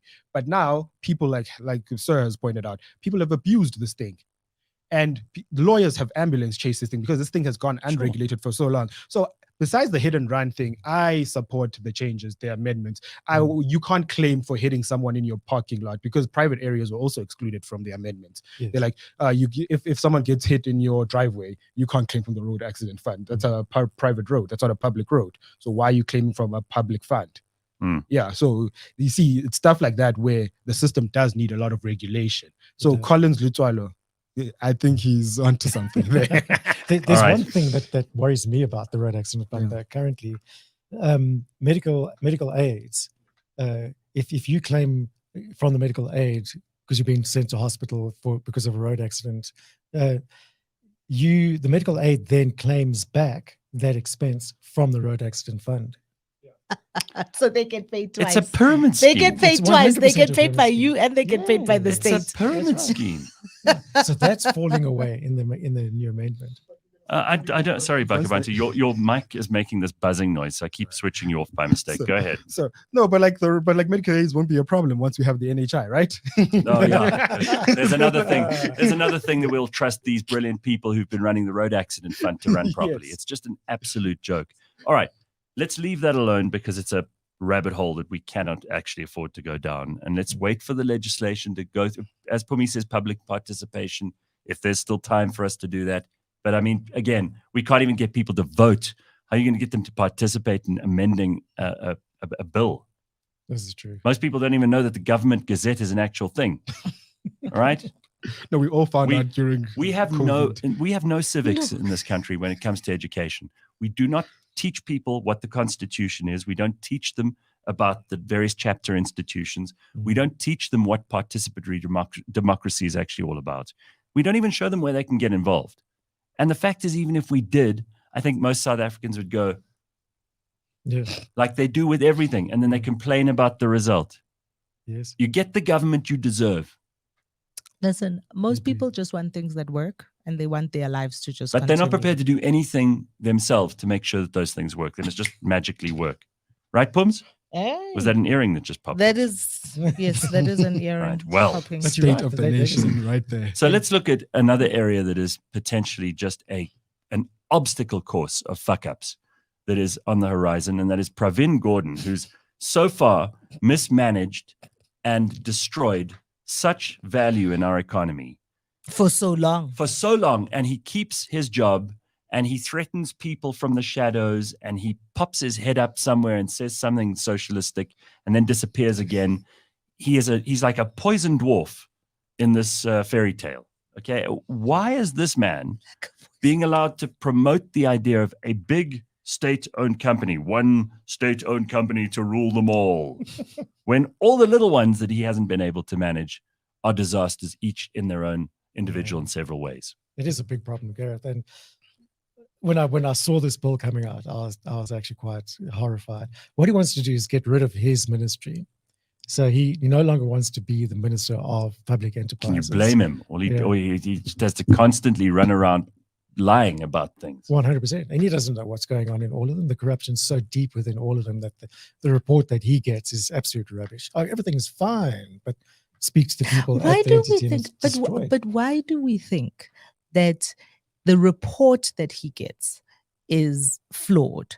Why do we not think that he is part of the problem? Oh, people love Pravin because he's effective, they say. That's what, that's what they said. Pravin Gordhan They said that with SARS. Remember? He was very effective as commissioner. And ever since then, he's had this clean bill of health from the intelligentsia of this country, clearly who are not intelligent enough to probe any of this stuff. All of these years, and for me, in the wake of Pravin Gordhan, almost everywhere he's been has been a clusterfuck. And yet, for some reason, he's just like Teflon. Nothing sticks to him. Yeah. He's still seen as this, like... He's a smooth talker. I've met him twice. He's an absolute smooth talker. And he skirts around issues, never answering questions. He's consummate politician. He's a straight up communist, and he'll tell you he's a communist. He's a member of the Communist Party. Yeah. Right. And that's what he pushes all the time. And in communism, you don't question the leaders. You don't question the bourgeoisie. That's who they are. They're infallible. And he takes on that persona, and people believe him and push him forward. He's been seen as the soft, approachable teddy bear, grandfather. Velvet glove over an iron fist. Exactly. And that's his persona, and that's what they... So he wants to get rid of the ministry and then replace it with what? With a state-owned entity which owns all the other state-owned entities. So a holding company.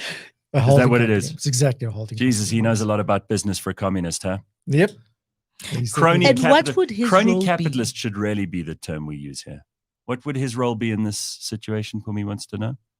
He wouldn't have a role in the situation. His ministry would fall apart, and he'd step down as a minister. Just in time to retire and take shares in that holding company. Correct, because the shares will be dealt out, and then the minister determines who the shareholders are. You can read these people like a book, huh? Yeah, and wow. The minister then determines Parliament determines who the board members are of this entity, and who the shareholders are, and who manages the shares, and who deals out the shares and the share price, and so on. There's that list again with the Cadre deployment. He's like a stupid person, Sauron from Lord of the Rings. This is what he is. This is what killed me when Cyril announced this. He's like, we will decide who the board members are. I'm like, so what's the difference between that and Cadre deployment? Correct. And this happens in the same week where they literally defeated the bill that was supposed to remove Cadre deployment. Mm-hmm. So I'm like, okay, so you guys are going to create a company to fix another company that you guys already messed up. I don't know. It's insider trading, and it's so blatant. I don't know how we still put up with it in South Africa. I don't know how people don't know, and they're not prepared to get involved. They're not prepared to get involved. Again, I'm sorry if I'm sounding really mean this morning, like Pumi was with the Zimbabweans the other day. I'll never forget. Pumi and JJ Tabane were very mean about the Zimbabwe. Well, you weren't. You were just telling them they must take responsibility. I'm saying the same thing. If you're a South African, you're listening to this show now, and if you're not listening to the show now, that's your first mistake, because this is actually where you're going to hear what you need to hear. Yeah. Second thing you should do is get involved. Pumi, you've been saying this for the longest time. You cannot complain about things if you're not prepared to get involved in the process. Otherwise, you will get the government you deserve. And if you do nothing, you will get nothing in return, and sometimes less than nothing. Yeah. So where are we with this proposal? So at the moment, it is still just a proposal. And what would the steps be? It's not even a proposal at this moment. It's actually in action. Okay. There's a draft act that has been written to govern it, to take care of it, to say how it should run and who should be involved. And that's all out for public comment right now. Can we send a roll of toilet paper as our comment? Because then I'm in. Absolutely. How do people comment? Please help us, Rob, because again, people don't know. DearSouthAfrica.co.za. And you will funnel that through to Parliament for us. Every single comment goes through. As soon as you click send, it is. And we don't have to directed in pay to format. play. You don't have to pay to play at all. And please, people do go. I get a lot of people who say, "What's the point in commenting?" They don't read it anyway. They do. They have do to. read it. They have to, by law, acknowledge it and consider it. And I make sure that they do. I instruct Parliament to put a autoresponder on the receiving email address so that the person who's participating actually gets proof that it's been sent and delivered through to Parliament. I then do a summary, which I present to Parliament. And I present the voice of the people to Parliament. So the voices are heard. You're like a tribune of the plebs. Yes. In ancient Rome. No, it's not an insult. That's right. It's a very important position. Rob, and I just want to know. On my soapbox. On those, so of the comments, on your website, you have got the draft that is proposed. And what kinds of comments do you get, and what kinds of comments are you looking for? Looking for constructive comments. So not comments that are just bashing the government the whole time. That's not productive. Looking for comments that offer suggestions, alternatives, or say that something is wrong within this bill and this is how it can be amended. Remember, it's not a petition. It's not a protest. It's actually. So what is the most effective way to comment? How do we get our comments to make a positive difference? Because as you rightly say, we can't just sit there and complain, well, Pravin's a poison troll. We have to actually say, this is how we envision that this could better be managed and administered and set up. That's exactly it, Gareth. No more than that. So offer provide a solution, provide suggestion. So fill the vacuum where there's no thinking in the ANC with your own good ideas. Absolutely correct. And every person in this country can do this. Yeah, every person. And you're right, every person can do it, from the topmost businessman to the most intelligent academic to the lowest of the low. That is it. Everybody has a different point of view, and some great suggestions come from absolutely everywhere in society. We're all exposed to different environments. We all have a different opinion of why something will work or why something won't work. And that's what government wants to hear, or rather, should I say, that's what government should hear. And I mean, it sounds to me a little bit like a co-created, like a Wikipedia of sort, right? Of South Africa's like solutions, South Africans' solutions to some of the things that are out there. In your experience, what is one of the most effective ways that we can crowdsource these kinds of solutions, besides just me in my room spending hours on your website? Well, I haven't seen anything else of this nature, to be honest. Government does hold public hearings where they invite people to go and give oral presentations. Oh my God, those must be awful. They are terrible. Because people never know when to shut up. They are absolutely terrible. And also people don't quite understand the point of it. So it turns into a bitching and moaning session about the government and service delivery, and veers off topic so quickly. And they only have a limited time. They can only hear a certain amount of people. If you don't get to talk, well, sorry for you. So the written submissions to me are far more effective because I am the oversight body. How seriously do they take them?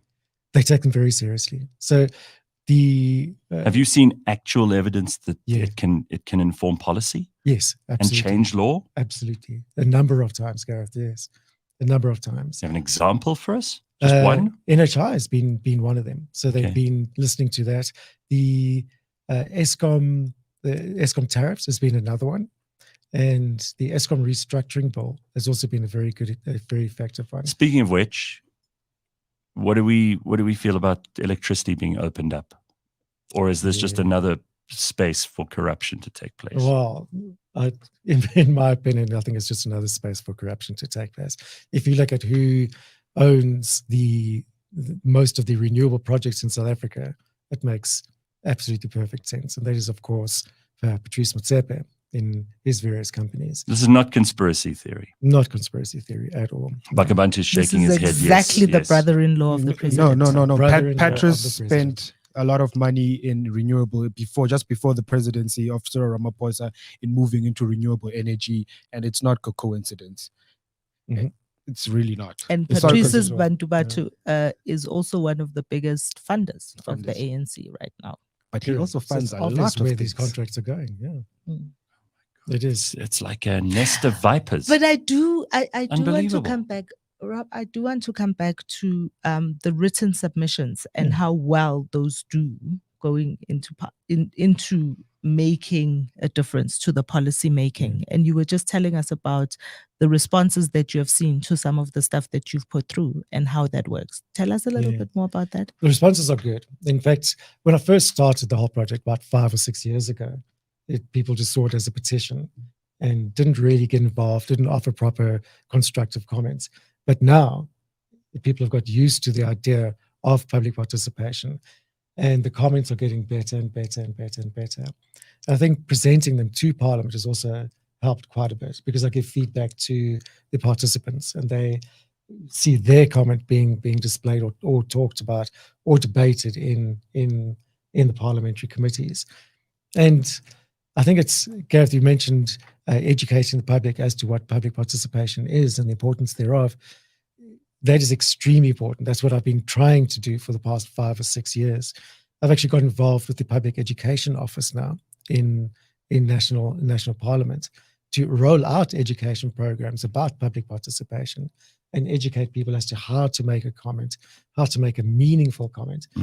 Because public participation means providing a meaningful comment on legislation, not just having your say, but providing meaningful. And meaningful means something that can affect the policy or is related to a policy, or that government will consider and go, hey, we didn't think about that.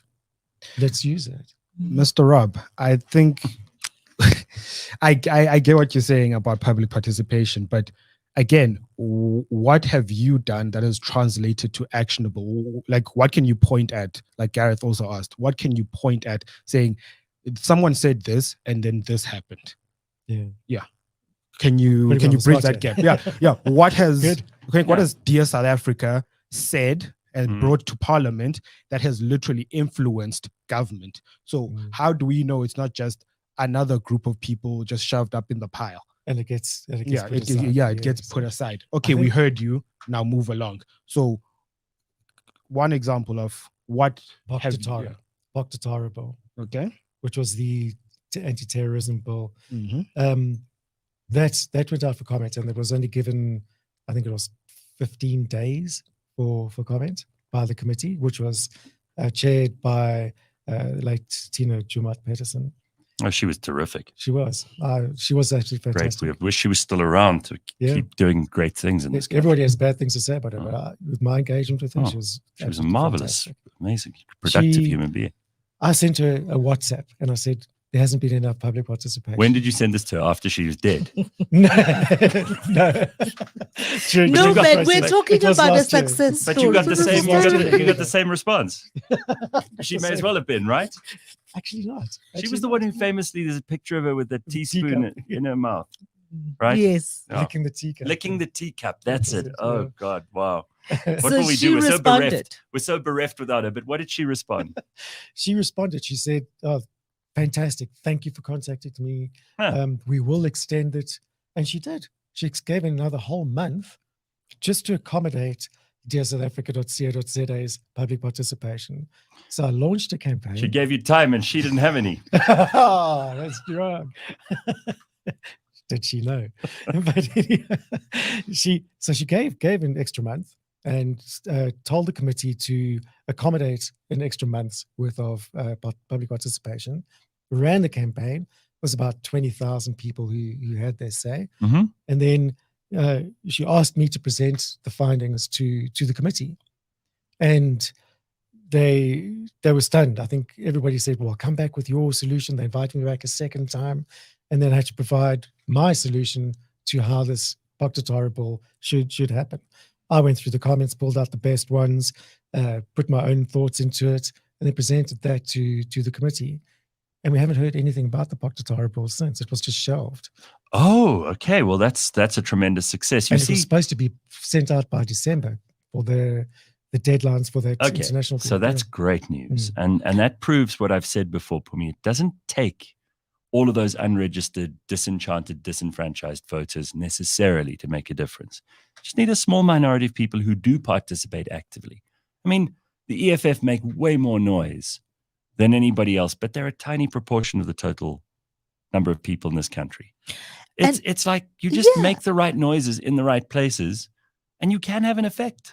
And speaking of the right noises, so what is the best way for people beyond just, in front of a computer as well to be able to submit comments? So if somebody's listening today and feels, oh, this is really great, I have the time, I could really participate in this kind of way. No, you mean, are you looking for volunteers or something like that?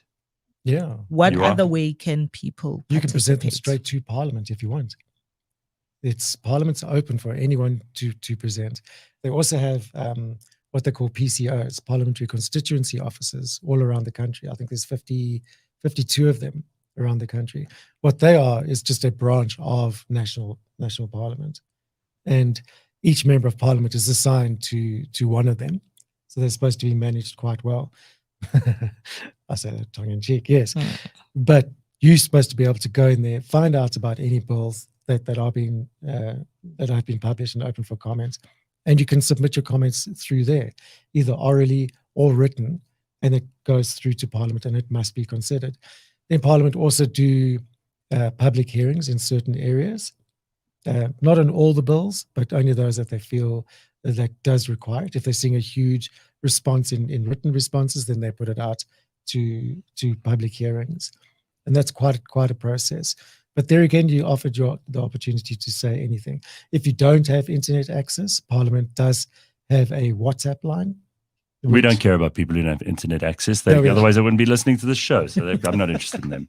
We don't have to worry. You can talk about them on another show. Okay. All right. Okay, scratch that remark. No, but the WhatsApp is an important one. They've got a WhatsApp line. They've Tell got a me WhatsApp about that. line. Pumi So- loves a WhatsApp. She's on all the groups, right, Bakh'abantu? She loves the WhatsApp line. She loves all the WhatsApp groups. I'm sure she's on that WhatsApp group with all the lists. And all the cabinet ministers, for sure. And you can actually contact them directly, and they're supposed to respond to you All as right. well. So, Well, but whether they do or not is another story. So I'd use a reliable system that actually tracks the comments and goes through. Really, that's All the right. whole reason I So- posted it. So, I mean, running Dear South Africa for the past 5-6 years now, which is a long time. What do you wish you could have built differently, or are hoping to change so that it is a little bit more widely accessible and more people can comment? Make it more widely known. You know, although I've got 1.2 million subscribers, it's just a big drop in the constituency. ocean. Yeah. It's more than it would take you to get a seat in Parliament, Yeah. It right? would. You'd probably get 3 for that number. Yeah. That's my ultimate goal, is to have somebody from Dear South Africa sitting in Parliament, and their sole job is to, if it's 1 or 2 or 3 people, is to, in a non-partisan way, no ideology attached to it whatsoever, sit on committees, have a proper influencing vote in a committee. Tribune of the passing people. of bill, presenting the voice of the people there, submitting private members' bills, changing legislation. What are the main and so on. criticisms of you and Dear South Africa that you hear from politicians, from ordinary people in the public, from the media? What do they dislike about you, and do they have any grounds for those things? I mean, I'm steel manning you. I'm steel manning you because I don't think everybody believes in altruism. Yeah. Yes. I mean, Yes. you obviously want this country to work, which is not necessarily a selfish thing, but it's also not purely altruistic. No, absolutely. So Absolutely. it explains itself to me. But Yeah. let's say there are people who really don't like you and who really don't like what you're doing. What do they usually say? What forms part of their criticism, and how do you refute it? Okay, so what I get a lot of criticism is sometimes I'll take a hard stance on something, freedom of speech. I'll take a hard stance on that, and then some leftists will come and say, "But you're pushing an agenda of a certain political party, or who's paying you and who's funding you, and so on." And I think that's why I stay clear of the debit order thing. I don't want to be influenced by funders in any way whatsoever. But it's difficult to convince people that you aren't influenced by some sort of ideology, because I think we all are. But we are. We all are. Mm. Yes, whether you think you are or not. Nobody is totally non-partisan. You always bounce between one ideology or another, and. But I try to stay neutral. I try to stay neutral on everything. That's why I don't present petitions. And I convince people it's not a petition. You are free to say whatever you like. You're free to agree, to disagree, or partly disagree, and provide your reasons why. And that's how it's structured. And then it goes through to Parliament. I've got a great relationship with the parliamentary committees, so I don't get any. It sounds like question you from can them. message Tina Jumat Peterson. She's dead. Yes. It's great. Just back. Still a response. Yeah. Right. Okay. So look, we've got 15 or so minutes. Pumi's got a couple of things she wants to get to, and I know you've got some agenda points you want to bring up too, Rob. Just things we could discuss about what's going on at the moment. Bakh'abantu, I mean, you've seen how many fires from across your offices in the CBD? Well, SARS is burning currently, so That's great. So they're burning the money. Right. They took the money, now they're burning it. So yeah, that's really great. One of the biggest SARS offices in the country, Marshalltown, Risique. It's been there since forever. That's where I did my e-filing when the first time I got a SARS number. Imagine. Now remember those lovely days with e-file. So yeah, and you went there as a young man who got his first job. You were like, I'm going to participate in this country. I'm going to be an active citizen. Yeah. And you got there and they took half your money.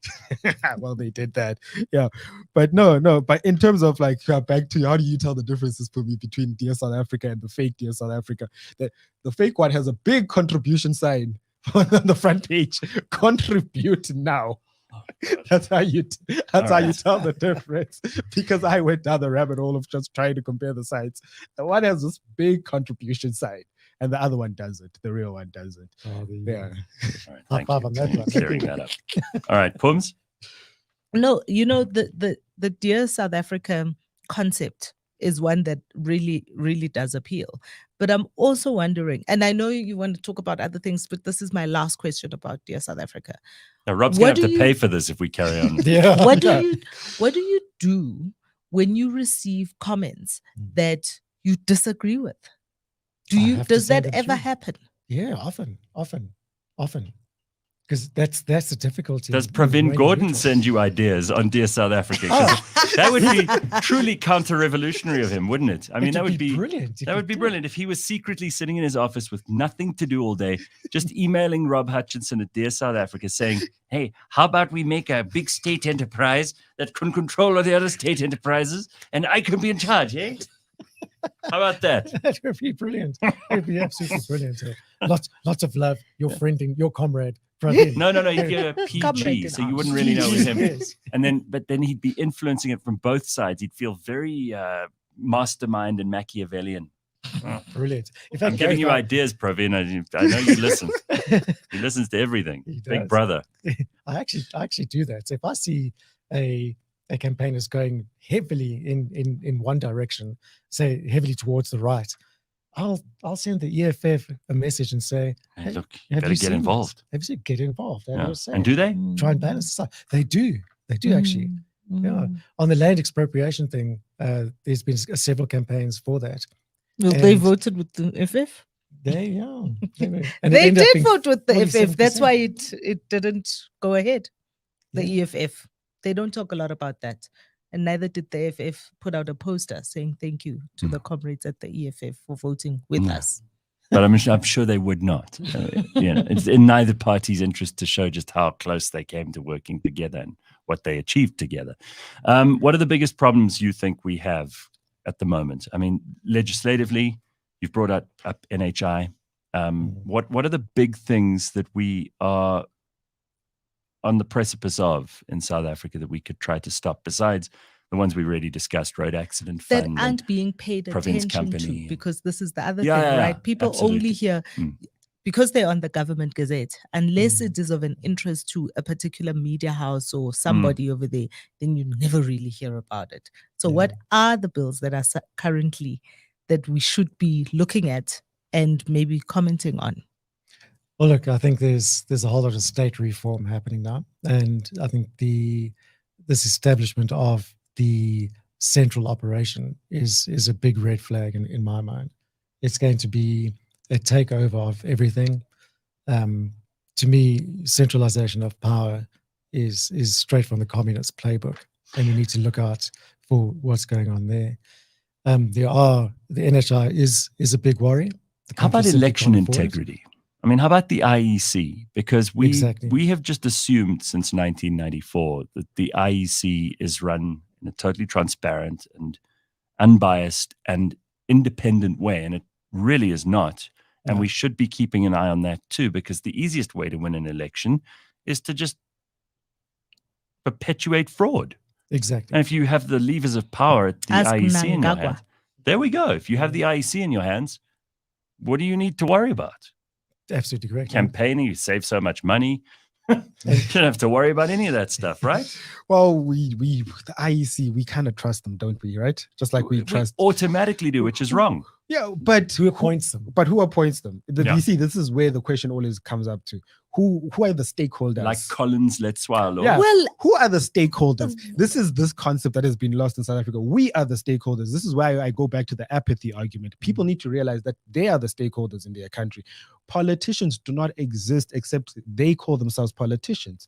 We should be holding them as public servants. That's something that should be happening, which is why I think when I read about this One South Africa movement, when it first started, when it said empower the people that are actually making change in your community. So if there is a grandmother feeding 10 kids, why don't we give that person resources to feed those 10 kids better?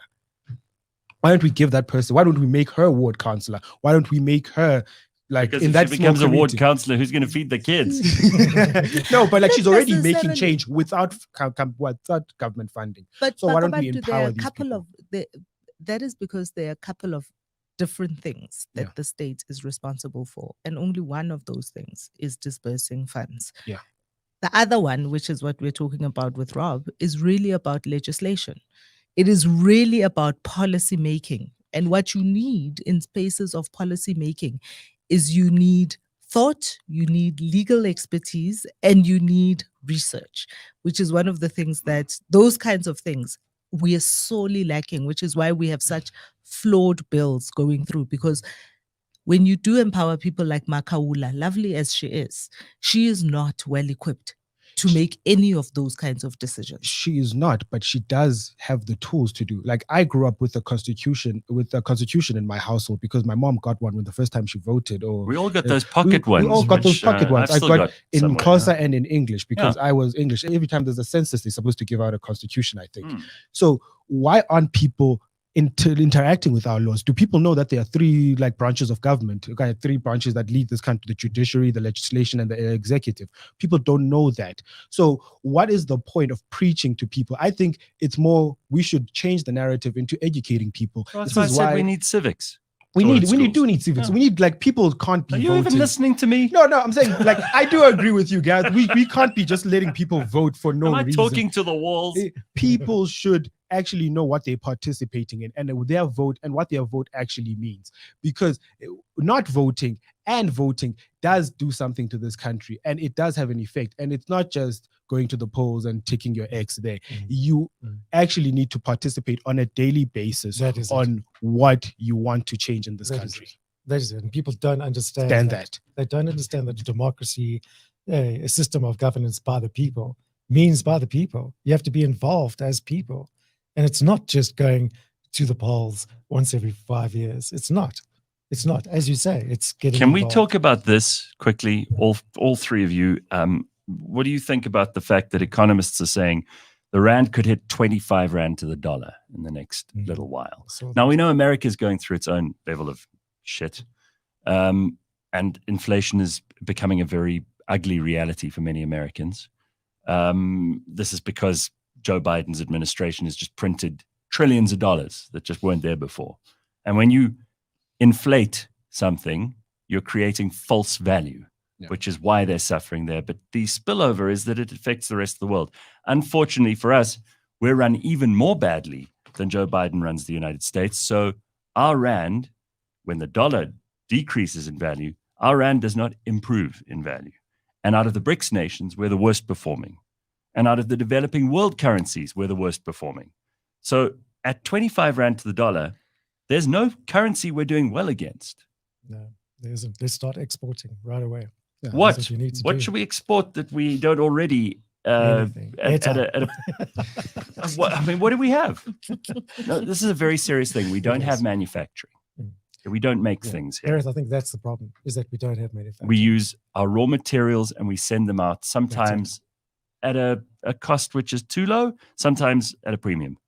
Yes. But what do we have to sell the world? Like when you are trying to start a business, if you're trying to make money as an individual in this country, you're a street hustler, you try to figure out, what can I sell? Can I start a little caravan with Mohodu? What can I do? Can I make samosas? Yeah. What can I do that adds value to the world economy? And what do you think that is in this country?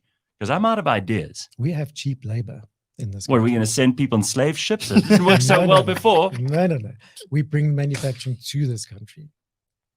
and we develop the industries that exist in this country. Do we solve have a legislative environment that is allows friendly that.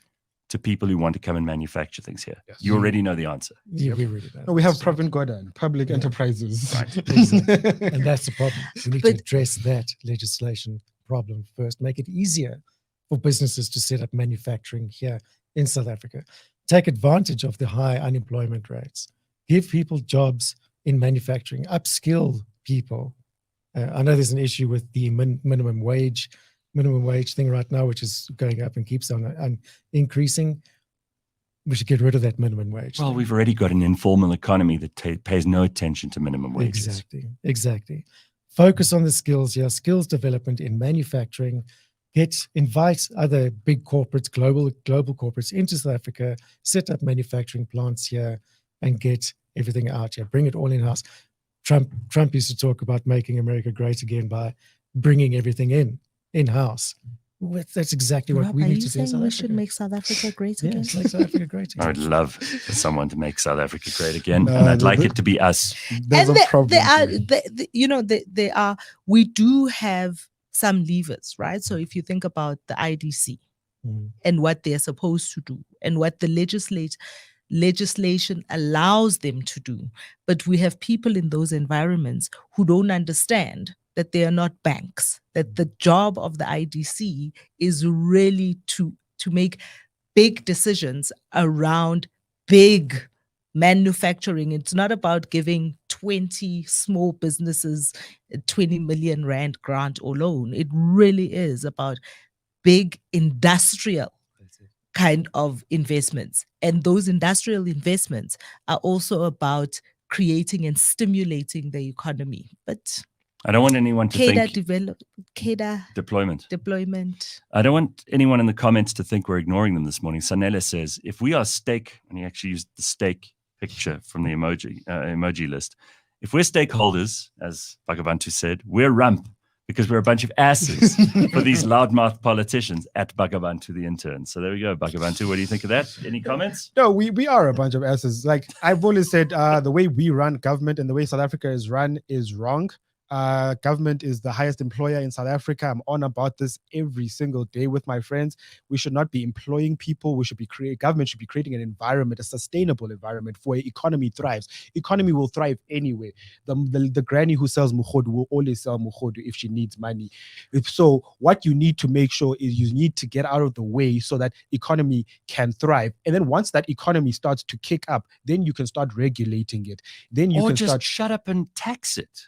And tax it, and then you make more money, and you can do what you want with that. Which was the big thing about legalization in America, where they realized, oh, we already have a weed problem. Why don't we just tax the weed and then get just a little bit more money? I mean, someone should sit down with the ANC, NEC, and say to them, listen, if you just change some of your laws, there will be more to steal. Yeah, they just need to realize that. So what they almost did when Zuma almost sold out half of Durban or half of KZN to the Chinese government, where the Chinese government was not going to upskill the people. The Chinese government was going to build a factory, Chinese owned, Chinese money, Chinese ran, and nothing. So that's not what we need in South Africa. But they import the labor, they import the people, they take out the minerals, and then they take them out to China, and then they sell them back to South Africans at a premium. That's what we need to stop. So government needs to start, like, we have these legislations, we have all these things, but these people are not using our laws correctly. So this is why the stakeholders, Sanele, need to know the laws. Need to know what they want, need to know who the people where they should want for. We better do that before the only stakeholder left is know who Pravin. Collins is. Before Pravin is the only stakeholder left in the game, we better all change this narrative. All right, well, we're at 8 o'clock. I know. Anything you want to add? Parting shots? Go ahead. Rob, you go first. You're our guest. Okay. Well, thanks for having me on, first of all. It was always good. Let's make a habit of it. Don't waste your time, Rob. Go on. What do you want to bring up? Rob, this is your ad break. Tell them what your website is. Okay. Get involved, as Gareth, as you've been saying throughout here. It is about educating the public and getting the public involved in public participation, getting them involved in their democracy. DRSA.co.za. DRSA.co.za. It gives you that opportunity to. All right, I'm going to say this. If you are too lazy and too useless and shiftless and pathetic to get up and to go and vote in the elections, I will not forgive you, but you can make up for that in some way by participating in the way laws are written. Right? And it does make a difference. Thank you. So go and do that. Then you'll be, next time I confront you and you say, oh, well, I didn't feel like voting, I'll say, well, did you at least participate in some of the making and changing of laws? And if you say, no, not really, then I may just bury you under rocks like in the Old Testament. Is it people are out here doing things? Thank you for starting here. Yes, absolutely. The more the merrier. Pleasure. And we need more stuff like that. Pumi, any parting shot? That's it. my parting shot. Bakh'abantu, you never get to say anything. So, I mean, you've only got 3 days on the show. Well, my parting shot, Gareth, is electoral reform. I'm on about it all the time. We need to look at how this country's ran. Electoral reform, how we running it is not working. 30 years, it's not working. What do you mean? Constituency-based system as opposed to party list? Yes, let's move from a party system. Let's move to a constituency. Individual candidates holding people accountable. Feet to the fire. That's your catchphrase. Pumi? What do you think of that? Because you were like, do you think he's right or you think he's wrong? We have one of the best constitutions. We really do have an election process that allows the largest number of voices to have representation. That's what proportional representation is about. I think you just want to, because we're not using it properly, you think that we need to go back to an old way of doing things. And I disagree. We have a supercar available to us, and you just want to make it a Ford Mustang. But who's going to drive that supercar? No one's driving the supercar. No one is equipped to drive a supercar. Pravin. But everyone can drive a Mustang. Pravin, and he can't reach the fucking pedal. Anyway, let's leave it at that. That's my parting shot. Pravin can't reach the pedals. Okay, everybody have a happy day. We will see you tomorrow at 6 a.m. bright and early, and then it's a long weekend. How nice is that? Thank you very much, Pumi. Thank you, Rob. Thank you, Bakh'abantu. And most especially, thank you to you for listening.